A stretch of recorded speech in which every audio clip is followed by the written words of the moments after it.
write tracks for Steve Swift reviews. He punched me twice in the face and asked for a duel. The pugilistic prophet with newbies diagnostics, like Scroobius Pip but less toxic. The UK comic shooting stars never lost it. It's 2025 and the internet still dies. Guys are chasing algorithms like a crack pipe high. Wow. And there it is, ladies and gentlemen. I'm Chris. He's Steve. This is the Bees of Boxing with Steve Swift. So that can only mean one thing, that the Steve, when I say that that's Steve, yeah, that's Steve over there. That's Steve Swift, as in the Swift of Steve Swift, or the Steve of Steve Swift. Either way, Steve is with us today, and he's got an edge. He's got an edge today, ladies and gentlemen. He's fed up with everybody. Apparently, Carl Froch is no longer returning his calls.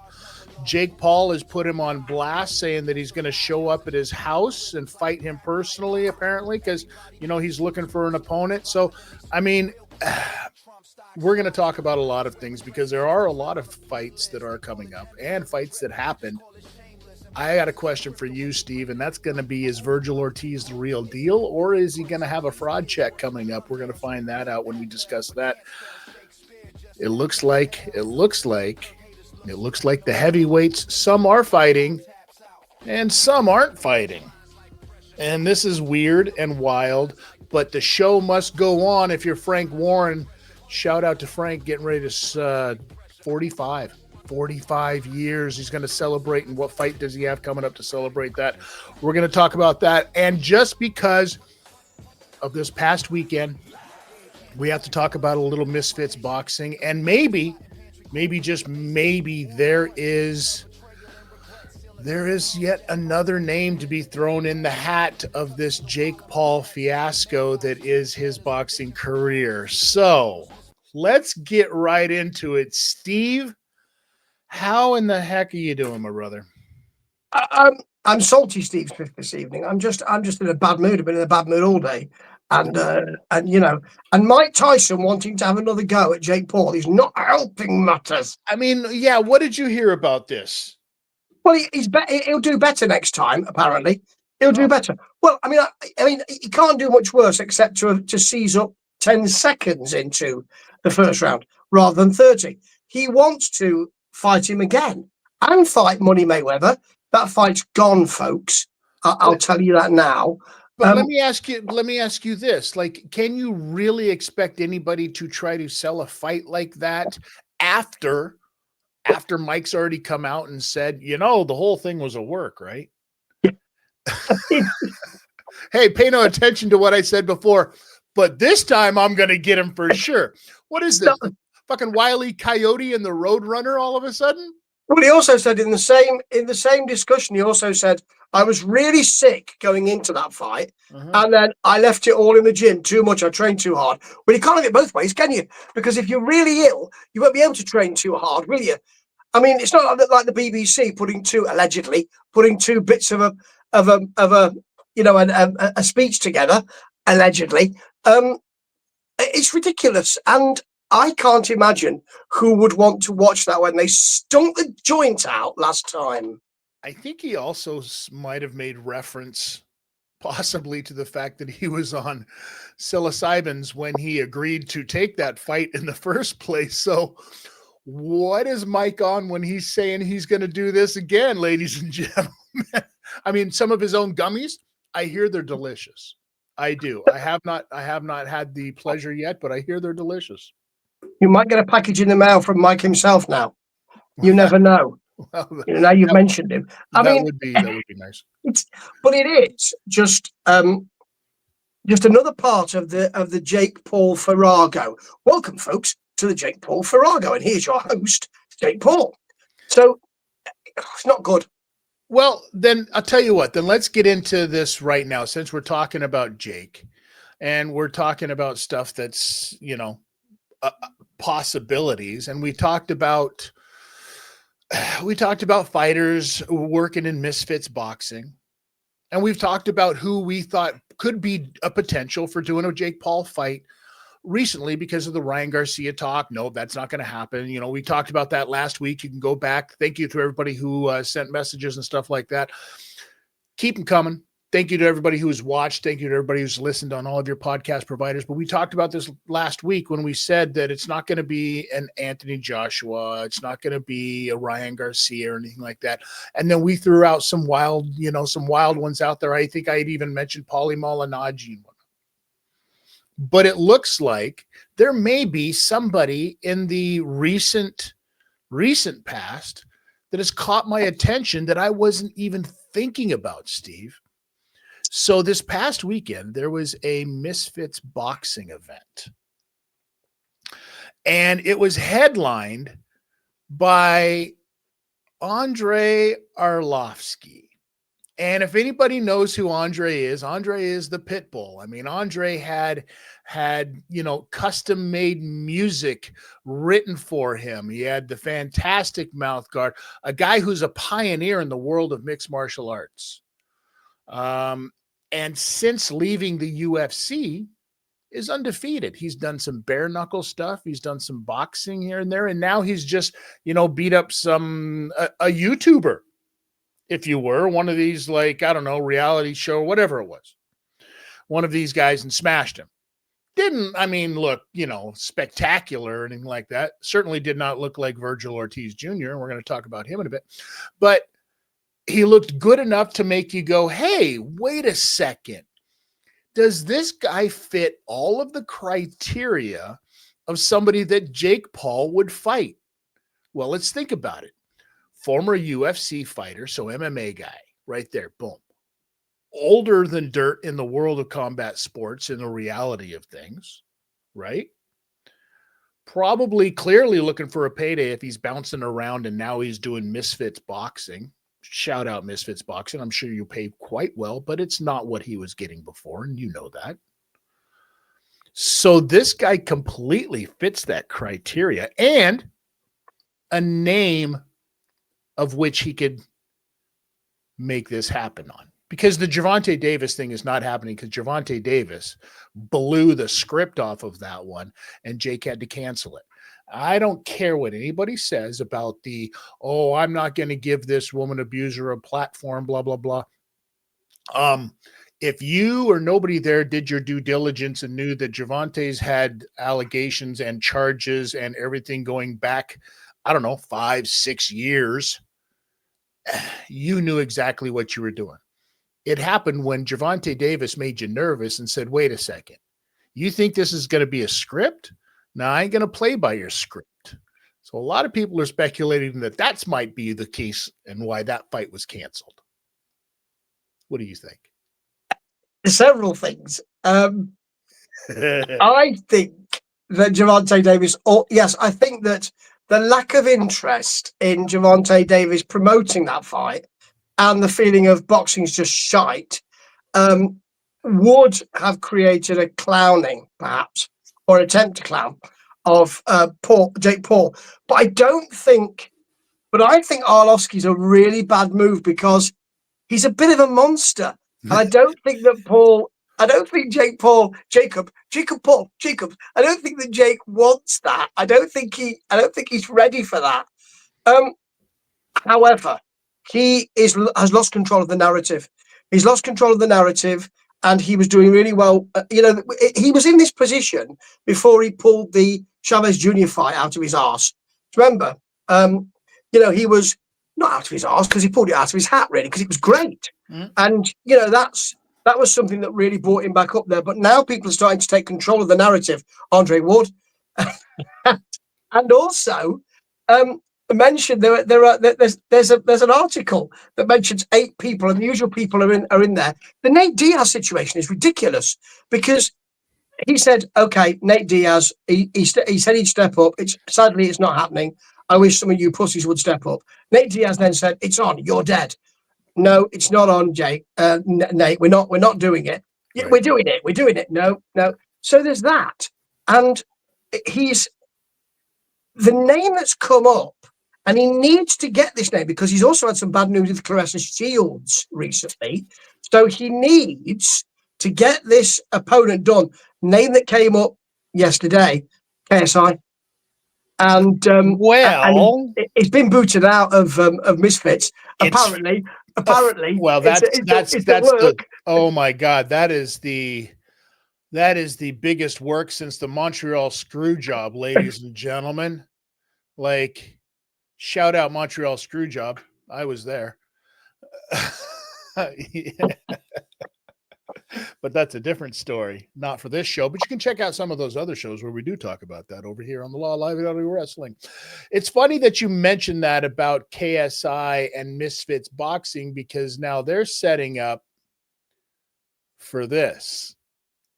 I mean, because KSI out, Andrew Tate in as the new CEO and facing Chase Demore for their heavyweight championship. First of all, I think that sets up perfectly, because you couldn't have the CEO of Misfits Boxing doing something with his bestie's brother in MVP, because that could, lead to some weird conflicts of interest where it looks like you're doing business together. So you oust him, you bring in this, the top G, you bring him in. The whole thing screams of a work, and you may be correct on that, because then it frees up KSI and Jake Paul to go do this fight that they've been talking about for who knows how long. You may be onto something there, Steve. That's a wild one, because I was thinking about that one earlier. This is why Paul's so quiet, because he's going to pull something out. So he needs to do it because the quieter he is, the more people go to fill that vacuum, and the less in control of the narrative he is, and that's awful for him. So you do a bit of back channel stuff, don't you?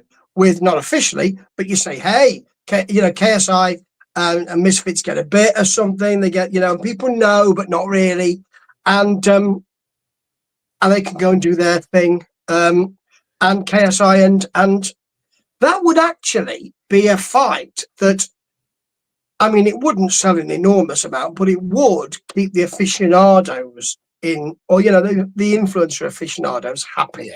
Yeah, it keeps everybody happy there. I think Jake Paul walks through KSI in that fight, so it fits his narrative just fine as well.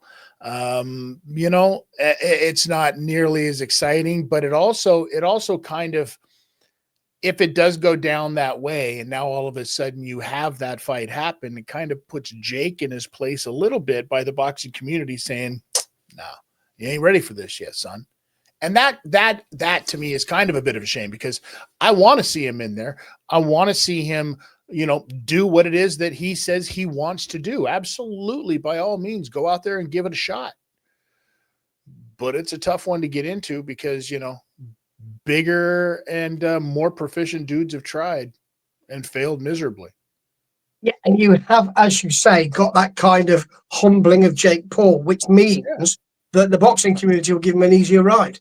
But it's a humbling almost on the back end of it, behind the scenes, because if we saw it and you break down that last press conference with Gervonta Davis, and the way that, you break down what he was talking about, what the from the plants in the crowd, asking questions clearly. Hey, Jake, I wanted to just give a shout out to the great things you're doing with your charity work.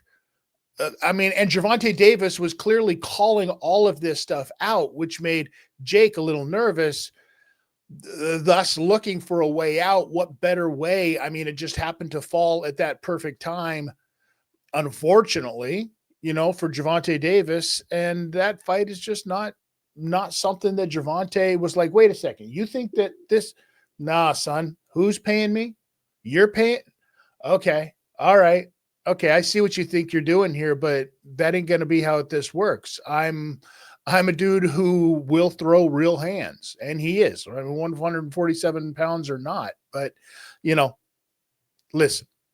At the end of the day, boxing is still boxing, and boxing has already just kind of told Jake, maybe you should just stick to promoting right now. Who knows? because that's the only fight that he's got on if you go to MVP Promotions, the only fight that he's got is, Amanda Serrano fighting down in Puerto Rico. Shout out to that fight where they finally get to fight by men's rules in full rounds, full time, full everything. So, shout out to that for all the hard work and making that happen. But Jake, maybe you need to stick to promoting. Now, speaking of promoters, it looks like your favorite promoter, one Mr. Eddie Hearn, is going to go back to court again because his buddy, that's right, Chris Eubank Jr., likes to spout off at the mouth again before his fight, because this is happening this weekend. Unfinished business, Chris Eubank Jr. against Conor Benn on DAZN. Here's my first question for you, Steve. Why are we doing this? We're doing it because it was a surprise that the fight was good last time. Sure. So they deserve it, and they deserve to make some money. I mean, I wasn't bothered about the fight until all the shenanigans with the ambulance came out. I mean, there are two reasons why I love this. The first one's the ambulance thing, because people say that Chris Eubank Jr. clearly is intelligent and can put a sentence together, pretty much like his pa. And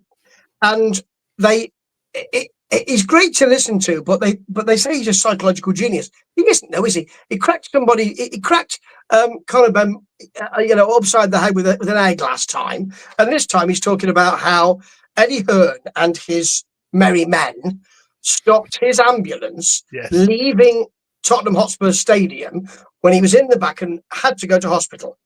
Well, he's released some footage, Tidster, which is, I'm no Sherlock Holmes, but really, I can't really see how because it's footage at the back of an ambulance. He might not be in it. He might. And as I podcasted, what you don't get, it's not moving, and someone's going, open the fucking doors. But you don't get Eddie Hearn at the front going, oh, no, this place is not moving. I'm not going to let this thing go. Here, you are my merry men. I'm not. He doesn't speak exactly like that, but it's a fairly good impression. I ain't going to let this vehicle go anywhere. So there's that, which is ridiculous. And Hearn's not very happy about it. And it's terrible psychology. The other thing is, though, that Conor Benn has allowed, I'm laughing when I'm talking about it, has allowed Chris Eubank Jr., with all that ridiculous shenanigans, to get into his head. And he keeps saying, he's done two interviews now without Chris being there. He's done two interviews in which he said, I'm calm now. I'm really calm. I need to be calm in the next fight, which he does. I don't want to jump in. And both times, the first time, I think it was Josh from DAZN talked about a tune-up fight. He went, tune-up fight? Why do I need a tune-up fight? And you could see Josh go, wow, just a minute, mate. And then I saw one today in which he said, I can't wait I never have to see him again. I will never, ever have to see him again. And I thought, I don't really think you're that calm. Open your third eye, mate. You get your chakras realigned. I don't really think I think he's a bit angry. And that in itself is wild to me, because he's already making Chris Eubank come back down to it's the same weight issue stuff that they had before, right? I think I heard that the payout on this one is like 60-40 split for Chris over Conor. So I heard 10 million for Chris and 8 for Conor Benn. Now we'll see how much of that Chris Eubank is going to lose before the fight happens for saying shit like this. Because what he fails to forget is that in this day and age, there's these things called checking in and checking out and timestamps and cameras. And it was literally already done and proven that it was 45 minutes from the time he left the ring to the time he checked in to the hospital. So I get it. Frustrating as hell when you just want to go and you're like, why aren't we leaving? Why aren't we leaving? Well, there has to be procedures, because they didn't just let anybody hop in an ambulance and stroll out of there. And there's no evidence that Eddie Hearn was anywhere to be seen. You know, it's very easy for him to say, and he's quite right for him to say, well, I wasn't even there. Because, as I say, he's not at the front. You know, he's not holding the ambulance back with a crocodile of arms. Plus, Conor Ben said to them, which I find hilarious, I didn't even have an ambulance. I wasn't even in an ambulance last time. No one talks about that, do they? What, were you on a push bike, mate? Or some kind of fucking Segway? You know, that's ridiculous. Yeah. Could you imagine all of a sudden Eddie Hearn, pulls the Vince McMahon? It was me the whole time, Chris. Like, absolutely ridiculous to think that Eddie wouldn't have his bases covered in this one. But you know what? One thing's for sure. We're not talking about this fight nearly as much, and it's already on to us this weekend. And that's because our point, yet again, proven. The last time this fight happened, we said this fight has nothing to do with these two young boys, and of which, to us, young, to the boxing world, not so much anymore, but it has nothing to do with them. It was about the dads. And this time, there's no talk. There's no focus on the dads. And you know what that means? There's no talk. There's no focus on the fight. There has been nothing about this. Relatively squat. A few days ago, tickets still available, folks, apparently.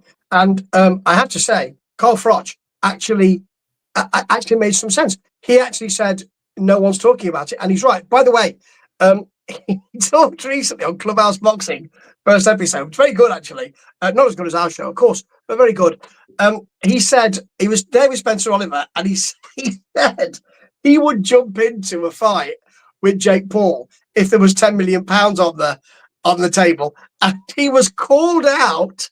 To say, well, why don't you ring him now then? Well, I haven't got his number. He said, they said, well, look in the camera and call him out. And he just went, well, I mean, he continues to shit and will not get off the pot. He's doing it again, calling somebody else out and then not following through. It's actually following through, but it didn't look good for him. Wow. Well, you know what?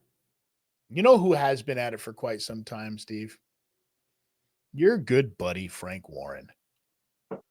Good old Frankie Dubs, as I know that you guys call him in the fine circle of friends that you are when you all hang out for prime rib. Well, Frankie Dubs, it looks like, has been at it for 45 long years. And he ain't done yet. Did you? I was giving you the V for victory side because he's so good. I wasn't flicking the V like Oasis used to. And so I was talking to a buddy of mine the other day, Steve, this buddy of mine, Sean, and we talk boxing like we do here. And he had asked me a question. He's like, hey, what the heck is going on with Moses? Like, there's nothing being said about it. And this is a guy we both, agree, and we've talked about it here before, that's a dude that needs to keep fighting right now. He absolutely needs to keep this pace going because he's on a roll. People are talking about him, and he's getting there. He's 13-0 now with 11 of those fights coming off of knockout. I think he's only been I think his total entrance time is probably longer than his total fight time. It seems like, you know what I mean? He's taken longer to walk to and from the ring than he has actually being in the ring in those 13 fights. And it turns out that Frank Warren also heard this message that we were sending over the airwaves. And here we go. It's going to be on DAZN, Queensbury Promotions, the Magnificent 7 2026 with Moses Itauma taking on a young, big American in Jermaine Franklin. Jermaine Franklin, no slouch, 24-2 with 15 KOs. A lot of people may not remember this, or maybe you do, and you should. Franklin most famously known for going the distance with AJ just a couple of years ago. So there's a guy who's been in there, and we're talking 2023 AJ, not 2025 AJ, and he went the distance. And AJ's got the power to knock somebody out. So this is a guy who's going to be a challenge, probably the biggest challenge to date, obviously, which is what you're looking for with a young kid like Moses that you want to do.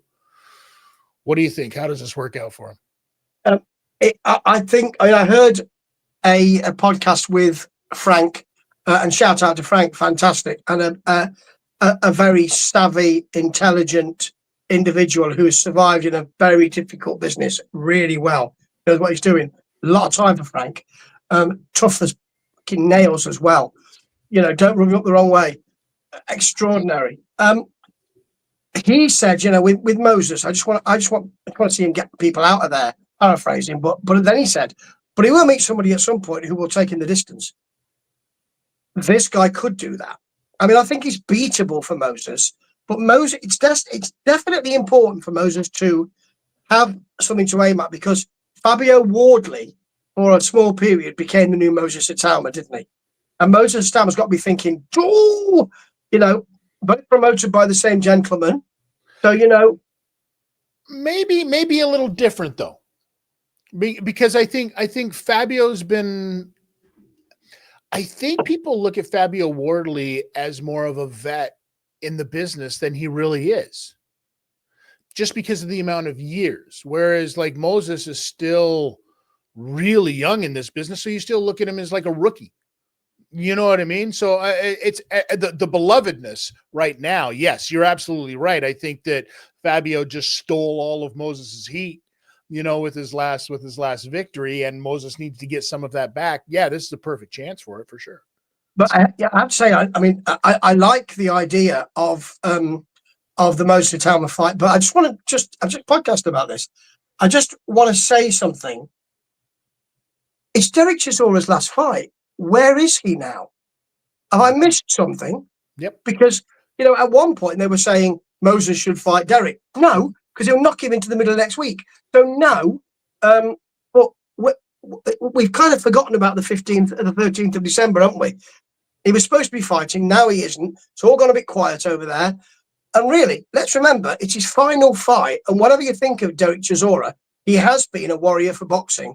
And I don't want to, I want something to be announced tomorrow, please, because he's going to lose all that heat at the final match. Well, the announcement, yes, they were supposed to do him and Dillian White for a third time, and give Chisora what he wants. Let him go out that way. For sure. Fine. No problem. But he said it would only happen if the paperwork was right. And up to this point, the paperwork isn't right. And they've pulled, there's nothing over at Queensbury about it. Any mention of any of it is gone. So I think at this point where we are, we're in the middle of November, a month away is a little tight to try to get this together. I don't see that happening in any way, shape, or form. And the thing is that, then what do you do? What do you do with him? You got to get February at the latest. Otherwise, Derek Chisora might as well just, not even bother with that 50th fight and just go down as a legend who should have had that 50th fight, but never did. Right?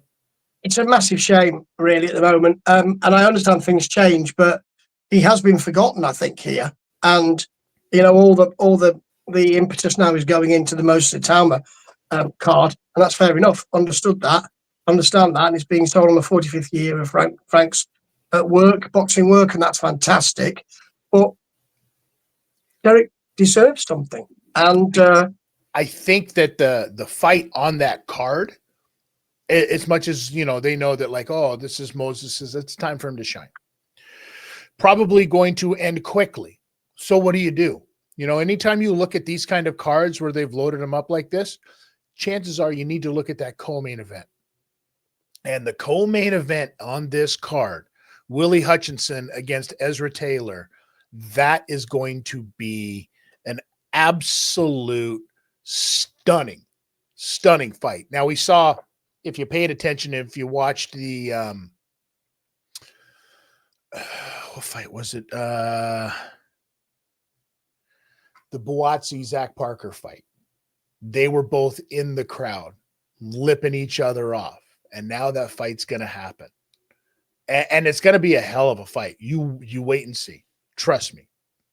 And the thing about Frank is that compared, perhaps, maybe I'm doing him a disservice, and he'll come at me, Eddie. But you kind of feel with Frank that he's kind of steeped in it, and Eddie's not yet steeped in it. You know, Eddie will do headliners and just under headliners and all that. Whereas Frank, the way he was talking about that fight on the podcast I heard, you know, he knows so much about those fighters, and he was talking about what kind of fight it could be, and he just knows, and that comes with spending your whole life in the fight game, and that's incredible. Well, remember when I said watch out for November, because November is going to be wild, and it's because of this one right here. It's because of this one right here. The Ring 4 with David Benavidez, Anthony Yard at the top, Brian Norman Jr. against Devin Haney, Abdullah Mason against a guy finally who could punch with two hands, and Sam Noakes. The showing out of Jesse Bam Rodriguez against Fernando Martinez. I mean, if you don't know anything about boxing and you just want to sit back and watch a card, November 22nd, Riyadh Season presents The Ring 4. I mean, this is exactly the card that you're going to want to watch. What are you looking most forward to in this card, Steve Swift? Oh, Devin Haney versus Mr. Norman. I mean, I watched the head-to-head earlier today. He's funny. Mr. Norman is so funny, and Devin Haney doesn't get any of that. And he started because he's so laid back, and he has that southern accent and all of that, and has the turn of phrase. And Haney was getting a little bit stronger, and then at the end of it, Brian Norman Jr. just said, "But you, worst be effective, but you stole Floyd Mayweather's shtick." And Devin Haney went crazy at that, you know, because it hits home, doesn't it? And I tell you, Mr. Norman also hits home, and I suspect he hits Devin Haney's face over and over again. I don't think it's going to be that many overs. I don't think that Devin Haney is going to withstand past the 8th round in this one. I don't. I think it ends before that. I think that people forget to, you know, realize that this dude, this Brian Norman Jr. is the real deal. There's a new batch of dudes out there that are taking all of this stuff very seriously and very, very much by storm. And that brings me to the next topic here before we go, Steve. I wanted to get into this because we saw this past weekend kind of a showing out. I mean, in some people's eyes, not so much mine. We saw a fight between Vergil Ortiz Jr. and Erickson Lubin, where Vergil Ortiz Jr. literally took less than 2 full rounds to dispatch of Erickson Lubin, who, listen, Lubin used to be a good fighter. Absolutely. Is he anymore? No, he took a howitzer to the face, and should probably call it a wrap. If you're not out there for more than 2 rounds against a guy like that. What did you think of this fight? Did Vergil Ortiz show you anything in this fight that makes everybody go, "Oh, this is the guy"? No, because of Erickson Lubin. So no, it you know, it clearly was, everybody played their part very well. And I thought Erickson Lubin had about a minute in the first round where he thought, "Oh, I'm staying away from this guy." And then it was one of those horror films where you look out the window and there's nothing. And then you look out the window and the monster's halfway to. Sure. Then you look out the window again and the monster's right here. It was suddenly, he's in my fucking face and he's hitting me to the body. And he did. I mean, one of the things I did like was his body work. he did an awful lot of body work. I thought it was a really good stoppage. I think that, that there's nobody saying, oh, the ref jumped in too soon on that one. That was a really good stoppage because he was out on his feet and it was about time. No, I don't think we saw anything that made me go, oh, Vergil is fabulous, because I already thought Vergil was fabulous. So, I thought he might do that, and he did. Well, yeah, because everybody forgets that, like, the guy's already been, the distance with guys like Madrimov and Boachuk. And that right there should have made everybody realize that Vergil Ortiz Jr. is the real deal. And then we saw what happened afterwards when it looks like somebody wants to come to the dance. And that's Mr. Jerome Boots Ennis, Philadelphia's own, and we love us some Boots Ennis. Shout out Boots over here at the Bees of Boxing, because it's Boots. That's a B of boxing right there. I don't know how more you want me to spell it out, but he got in the ring. Things got a little heated. He wants to fight Vergil Ortiz Jr. Do you think this is a good fight? And do you think that this could go down as a fight of the year candidate, or do you think it goes down as a fraud check? No, I think it goes down as a fight of the year candidate. It's the only fight. I did think that Boots Ennis had a little bit of trouble with his hood. I thought he'd made a decision regarding that hoodie, and then he was fiddling with it a bit. He needs to come to me. You can fold that sucker back, and then you'll be okay. You'll have a little bit of your hair, and you'll be able to get the whole thing. It won't be pushing your face down. But that is a fight of the year contender, and the only fight out there. It's the one that, there are some fights that you say, oh, of course. And that one is an oh, of course. I think it's a really, I think Boots Ennis comes through, but I think it's tough. I think Boots Ennis has got more skill that he can put to very nasty use, but I think that it's close. It's interesting though when you think about it, because that is the 154 division, right? And everybody kind of dances around the fact that you've still got Callum Walsh. You've still got Keith. Oh my God, I can't believe I'm going to say. Unfortunately, you still have Keith Thurman, who's decided to come back, and nobody ever talks about Bakary Samake, French fighter who is, the Ring Magazine #1. They're going to put some juice behind that guy. So remember that name coming up. Now, Vergil Ortiz Jr., a interim champion. Boots Ennis, also an interim champion. So I don't know how that works. Are we unifying interim freaking belts now? Right? Yeah, this is like is it the WBO or the WBA regular and super championships, heavyweight championships? What? Let's just have one championship, shall we? It's a bit ridiculous. And really, at the end of the day, it seems like all of these other guys want to make fights with all of these other guys because nobody really wants to fight Sebastian Fundora. I would fight him right now because I know he's got busted hands, but that's beside the point. He's going to be one of those avoided fighters who never gets what he should get. He's going to be one of those, isn't he? You can tell, because he's a puzzle. You can't, having said that, with what Vergil Ortiz did, it was against Lubin. Let's make that clear. But his speed in getting close and cutting that distance, you can get underneath that and come in. Then you can work that body as he did, and Fundora's never had that.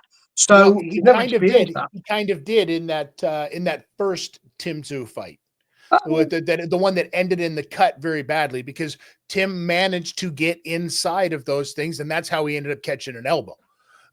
Yeah. You know what I mean? But that's exactly what you've got to be able to do. I think Ortiz probably is a lot better at cutting an angle, getting inside and cutting an angle than Tim is. There's no doubt about that. And I think that's where he's going to have the most success against a tall guy like that. But against a guy like Boots Ennis, that could be a different story, right? I hope that they make this fight sooner than later. Listen, Boots just fought. He just fought last month, so they're on the same timeline. Vergil Ortiz Jr. only put in 2 freaking rounds. You could make this fight for December. You could make this fight for December and make up for the fact that Steve Swift is not getting Dillian White and Derek Chisora. So give him Boots and give him Vergil. I would love that, except let me tell you that there are some articles at the moment with Virgil's camp saying, well, we might go for a Charlo, actually, if we can't get Boots. So that when people are already saying, if we can't get that, we'll go for that, you kind of worry it's not going to happen, don't you? Okay, so then what are they going to do? They're going to throw in Earl Spence in there as well? I think that was mentioned as well. I've heard that name too. Yeah. And I've heard, people say, oh, let's make it an all Texas affair and have all 4 of them go out there and fight. And I was like, Boots is from Philly, you fucking idiots. Fucking humans, Steve. Humans. Yeah. Is that not a Philadelphia in Texas? I don't know these American places. There probably is. I mean, there's a Manchester in America, isn't there? Isn't there a Manchester in Canada as well? Oh yeah, probably. Yeah. There you go. We used to have an empire. Remember that? We used to have an empire. Sure. Yeah. Yeah. They also used to not have to sell off their goods to cover up their debts. I mean, there was that. I mean, we had there was that. That was the tulip fiasco. But remember, we used to have an empire, and now we've got Australia. We've got Grenada. No, we've not got Grenada. We've got Malta. What else have we got? Is that it? New Zealand? We've got New Zealand. I think that's it, isn't it? Yeah. The Falklands. Got the Falklands. I think that's it. There's a couple of Virgin Islands, maybe. I mean, possibly. I don't keep up with these things. I don't know. Is Cayman yours anymore? Cayman's not ours. Oh, no, actually, it might be. Yeah. Is it? I think it is. Turks and Caicos. Is it that one? It all sounds like it'd be taken away by the side of a hurricane. Hey, also the name of a great boxer, ladies and gentlemen. See how we bring it all back around? All right. So listen, before we wrap this whole thing up, Steve, I would be remiss if I did not ask you what is on the agenda for Steve Swift and World Weary Guy 1. Do you know what? And a lot of people have liked this, which has been lovely, because I got a book to read because I edit a book page in a magazine, and I got an AC/DC, actually very well done, all the albums, all the songs thing, and I know AC/DC very well. They're a favourite band of mine. I've really always disliked, for those about to rock, fire, all that. I really disliked it, right? I mean, I heard them playing at Donington from my house. Okay. So I've always disliked it, and I visited it again yesterday and thought, oh, this has got groove, and I loved it. I really liked it. Not all of it, but I really liked it. See, Flick of the Switch, the next album, is probably my favourite AC/DC album, because I like albums that nobody else likes. But I'm revisiting that. I'm going to revisit Stiff Upper Lip tomorrow, which I've listened to half of it, and I've never really liked it, and that's not saying. So I'll tell you all about it. Plus, Royal Republic have a side band called the Blast Beaters, Corpse Paint. Not only have they done that, a black metal band with the corpse paint and all that, but they've decided as that band to cover 5 disco tracks. So you've got I'm So Excited, you've got Staying Alive, and the last one got is Go West, which is it's just great. So the whole thing culminates in a 5 video. So it's the end of a 5 video story. They're all on YouTube, and I'll be talking about that because they are one of the best bands out there at the moment. If you like something a bit weird, and I'll be talking at length about that. Well, all right. And all those roads, once you get into those bands, all those roads leads back to Kraftwerk anyways. Side story for you about AC/DC. back in 1996, maybe it was, when we started doing the Law live audio wrestling. I did an AC/DC karaoke version for a WCW show that we were doing a segment on. Okay, on the show, WCW Wrestling used to have a show, like their Thursday night show was called Thursday Night Thunder. And I did a karaoke version of AC/DC's Thunderstruck version for that show, but the song was called Thunder Sucks because it was such a god-awful program. It was. And it went with a god-awful song. Do you not like Thunderstruck? I'm not the biggest AC/DC fan. But that's only because I'm not the biggest Brian Johnson fan. I'm more old school, live fast, die young, and leave a semi-beautiful corpse behind. Yes, my wife would agree with you entirely on that. Yeah. I can take both because I know what they are, what they both are.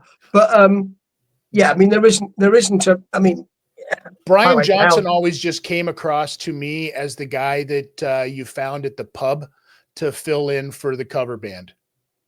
Whereas, Scott he's a rock star. Well, my missus was, even when she was quite young, would follow the bands around, and they played Liverpool, and they played the Liverpool Adelphi. They stayed at the Adelphi Hotel. There's a big stairway, a big stairs up there, and she was waiting downstairs with all the fans. They were always really lovely to their younger fans, signing things. Bon Scott came downstairs with a blonde on either arm. So, he lived it. He lived it all. It's extraordinary. Absolutely. Wonderful stuff. All right. Steve? Yes? I also, I'll premiere this for you next week, but I'll have already put it out. But I have an advert now for my podcast. Oh, well, you're going to have to send that so that we can run this on here. 100%. And speaking of things that are adverts and whatnot, I would be remiss if we did not shout out. You hear it in the background there. That's the third.